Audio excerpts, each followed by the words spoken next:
اعوذ باللہ من الشیطان الرجیم بسم اللہ الرحمن الرحیم رب اشرح لی صدری ویسر لی امری واحلل عقدۃ من لسانی یفقہوا قولی ربی زدنی علما ربی زدنی علما ربی زدنی علما۔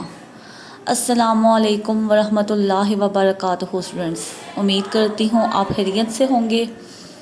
آج جو آپ کی ڈائری جائے گی وہ اردو کی جائے گی۔ آج تاریخ 14 سپتمبر سن 2021، دن منگل، جماعت دہم کی ڈائری جائے گی، اور آج جو آپ کا عنوان ہے وہ ہے مضمون علامہ اقبال۔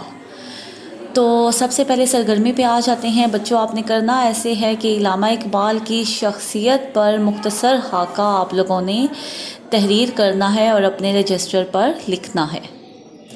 تدریسی مقاصد جو آج کے لیکچر کے ہیں وہ آپ کو سکرین پر نظر آ رہے ہوں گے کہ ہم لوگ مضمون کے معنی و مفہوم کے متعلق جان سکیں گے، مضمون کی اقسام بھی ہم لوگ پڑھیں گے، اور مضمون کی اقسام کے علاوہ ہم لوگ علامہ اقبال کی شخصیت کے متعلق جان سکیں، اور مضمون کیسے لکھتے ہیں، یعنی کہ مضمون لکھنے کا جو طریقہ کار ہوتا ہے وہ آپ کو اس لیکچر میں سمجھایا جائے گا۔ یہ آج کے ہمارے جو لیکچر کے ہیں وہ تدریسی مقاصد ہیں۔ اب اگلی سلائیڈ کی طرف آ جاتے ہیں۔ مضمون نگاری۔ تو سب سے پہلے مضمون ہوتا کیا ہے؟ اظہار مطلب کے دو ہی طریقے ہیں، یعنی کہ ہم نے اپنے کوئی مطلب کا اظہار کرنا ہے اگر تو اس کے دو ہی طریقے ہیں، ایک تقریر اور دوسرا تحریر، یا تو ہم بول کر دیں اور یا پھر لکھ کر دیں۔ تقریر کا تعلق زبان سے ہے اور تحریر کا تعلق قلم سے ہے۔ دونوں صورتوں میں بیان کا مربوط ہونا ضروری ہے۔ اگر بیان مربوط ہو یعنی کہ جڑا ہوا ہو تو تحسین کے لائق ہے، اگر یعنی کہ داد دینے کے لائق ہے، اگر ایسا نہیں ہے تو نفرین کا سزاوار۔ اس لیے جو مضمون بیان کرنا یا لکھنا ہو اسے سوچئے، مواد کو وسعت دیجئے، یعنی کہ مواد کے متعلق زیادہ سے زیادہ ڈھونڈیں اور ایک مؤثر ترتیب سے مرتب کیجئے۔ جب مضمون کا مواد جمع اور مربوط ہو جائے تو اسے مختصر سی تمہید کے ساتھ زیب کرتاس کیجئے، یعنی کہ صفحے پر لکھ دیجئے۔ زبان کو روزمرہ اور محاورے کی چاشنی سے آراستہ کیجئے اور خدا کا نام لے کر لکھتے جائیے۔ موضوع اشعار بھی مضمون کے حسن کو بڑھا دیتے ہیں، یعنی کہ اگر آپ نے مضمون میں اشعار لکھتے ہیں تو وہ مضمون کے حسن کو، یعنی کہ اس سے مضمون خوبصورت لگتا ہے، مگر ان کی شمولیت آٹے میں نمک کے برابر ہو، یعنی کہ بہت کم ہو، یعنی کہ زیادہ اشعار نہ ہوں بلکہ کم ہوں۔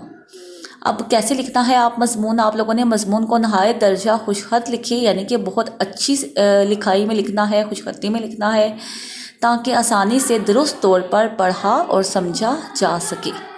مضمون کو مکمل کر لینے کے بعد ایک دفعہ ضرور پڑھیے تاکہ چھٹے ہوئے الفاظ لکھے جا سکیں، املا کی غلطیاں بھی درست کی جا سکیں، اور خیالات جو لکھنے سے رہ گئے ہیں وہ پڑھتے ہوئے یاد آئیں، لکھے جا سکیں۔ اب مضمون کی اقسام کی طرف آ جاتے ہیں۔ ہر مضمون زندگی کے کسی نہ کسی شعبے سے متعلق ہوتا ہے، اس لحاظ سے مضمون کو درجہ ذیل اقسام میں تقسیم کیا جا سکتا ہے۔ ادبی مضمون میں، یعنی کہ اگر شعراء کے لطائف آپ لکھتے ہیں، شعر و سخن کے بارے میں اگر کچھ لکھ دیتے ہیں آپ، ادب کی کوئی مجلس ہوتی ہے اس کے بارے میں اگر آپ لکھتے ہیں تو وہ آپ کے ادبی مضمون ہوں گے۔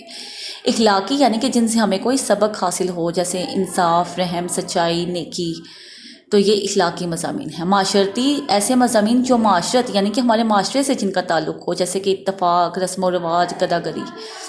سوانحی، ایسے مضامین جو کسی کے احوال اور شخصیت سے متعلق ہوں، جیسے کہ جو آج کا ہم پڑھیں گے مضمون علامہ اقبال، یہ سوانحی مضمون ہے کیونکہ یہ علامہ اقبال کی شخصیت اور احوال پر لکھا گیا ہے۔ سیاسی، جن کا تعلق سیاست سے ہو، یعنی کہ جمہوریت، آمریت، یہ سیاسی مضامین ہیں۔ سائنسی، جن کا تعلق سائنس سے ہو، جیسے کہ ٹیلی ویژن، موبائل، ریڈار، ایسے مضامین۔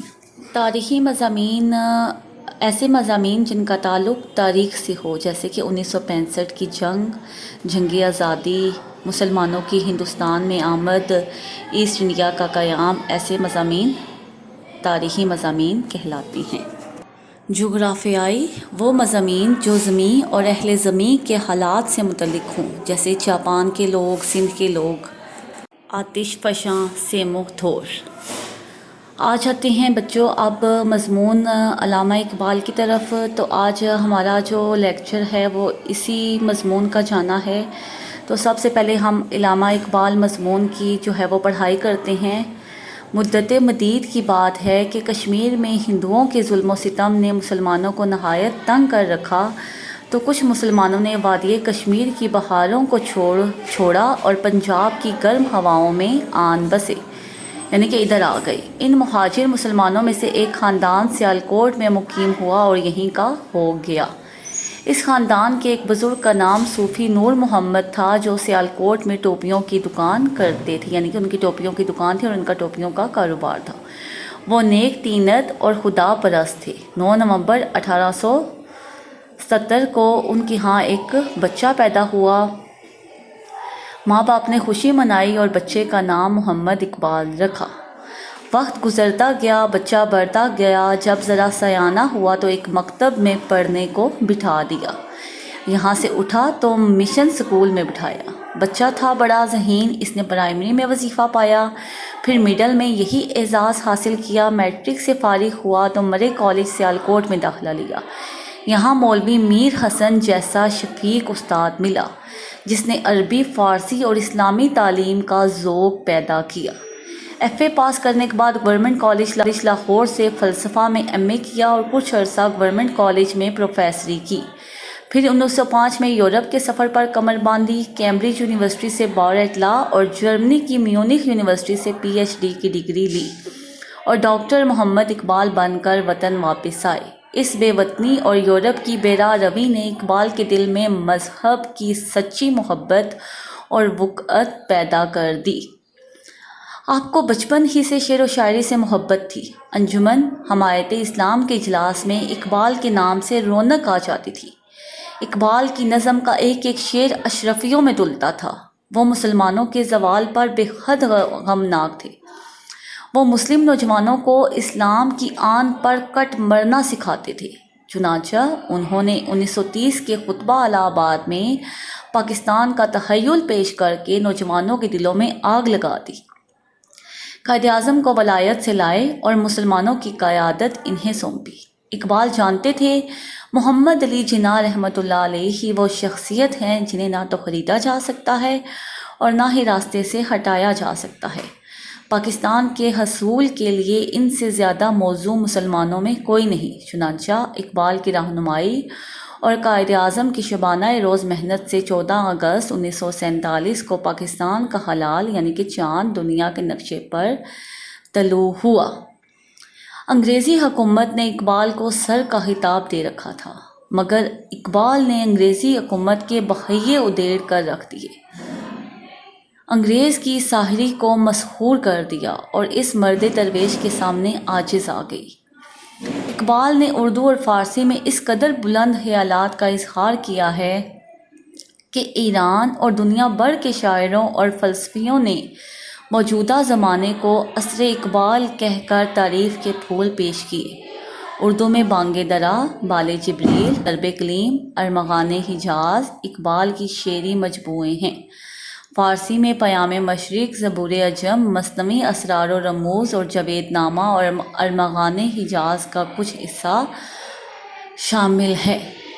افسوس ہے کہ اقبال نے جو شمع جلائی تھی خود اس کی روشنی سے مستفید نہ ہو سکی اور 21 اپریل 1938 یعنی کہ پاکستان بننے سے پہلے ہی اس دنیا کو چھوڑ کر چلے گئے۔ بادشاہی مسجد کے صدر دروازے کے باہر آپ کا مقبرہ زیارت گائے عوام و خواص ہے۔ سچ ہے کہ ایسا نابغہ روزگار کہیں صدیوں بعد ہی پیدا ہوتے ہیں۔ وہ خود کہہ کے گئے ہیں، ہزاروں سال نرگس اپنی بے نوری پہ روتی ہے، ہزاروں سال نرگس اپنی بے نوری پہ روتی ہے، بڑی مشکل سے ہوتا ہے چمن میں دیدہ ور پیدا۔ تو بچوں یہ ہمارا آج کا مضمون تھا، یہ آپ لوگوں نے اچھے طریقے سے اس کو پڑھنا بھی ہے اور یاد بھی کرنا ہے۔ ڈائری کی طرف آ جاتے ہیں۔ مضمون علامہ اقبال جو ابھی ہم لوگوں نے پڑھا، یہ مکمل یاد کر کے آپ لوگوں نے خوش خط اپنے رجسٹر پر لکھنا ہے اور اس کے ساتھ علامہ اقبال کے کوئی سے 5 اشعار بھی اپنے رجسٹر پر لکھنے ہیں۔ چھٹی کی دعا پڑھ لیتے ہیں۔ سبحانک اللہم و بحمدک اشہد ان لا الہ الا انت استغفرک و اتوب الیک۔ اس کے ساتھ ہی میں آپ لوگوں سے اجازت چاہتی ہوں۔ اللہ حافظ۔